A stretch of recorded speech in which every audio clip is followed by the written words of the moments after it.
E sad, jako je bitno napomenuti da sam ja u tom trenu imala 20 godina i apsolutno 0% iskustva u ikakvoj vrsti uslužne djelatnosti.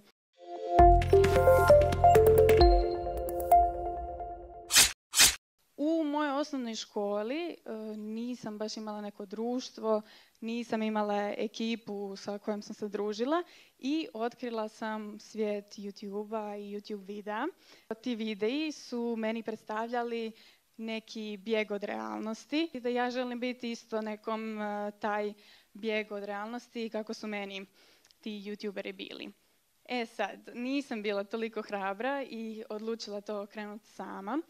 Tako da sam odmah predložila svojoj Patriciji tad, ajmo mi to krenuti skupa, jer kao sad u školi kad otkriju, onda nisam ja kao sama, nego ima još neko uz mene kao zezat će i nju, neće samo mene. I to je bilo ljeto sa mog 6. osnovne na 7. To je bilo sve striktno, mi smo imali scenariju, imali smo teme, znali smo kako želimo. Ja sam krekala na laptop programe za uređivanje, da ja to mogu što sličnije onom što smo mi gledali na YouTube-u tad. I nakon 4 godine mi smo imale 3900 followera, jer nakon 4 godine je sve bilo i dalje isto, mi na istom mjestu, niko nas ne gleda. I rekla sam, ajmo probati snimati na hrvatskom. I tad su brojke krenule biti bolje, krenule su tu i tamo neke suradnje i tako dalje.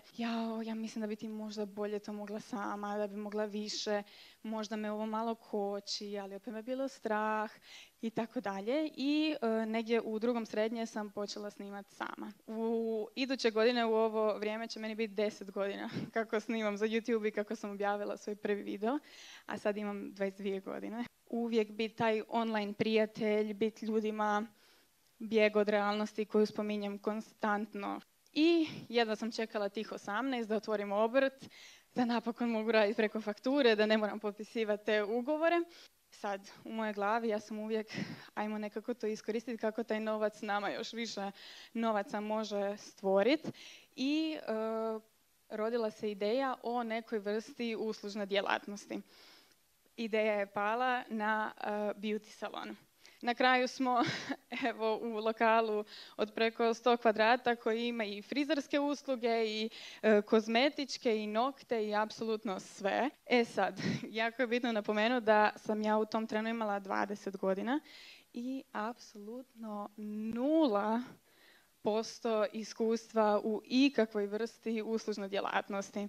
Ja sam se u to upustila totalno bez znanja i pratila ovaj gut feeling. Kažu, wow, svašta si napravila, sama si to otvorila, nemaš kredit u banci, sama si sve naučila, nisam došla iz neke, na primjer, obitelji koja ima kafiće ili nešto, uslužne djelatnosti, pa od njih mogu preuzeti neko iskustvo ili nešto, nego ja sam stvarno u to krenula kao glavom kroz zid.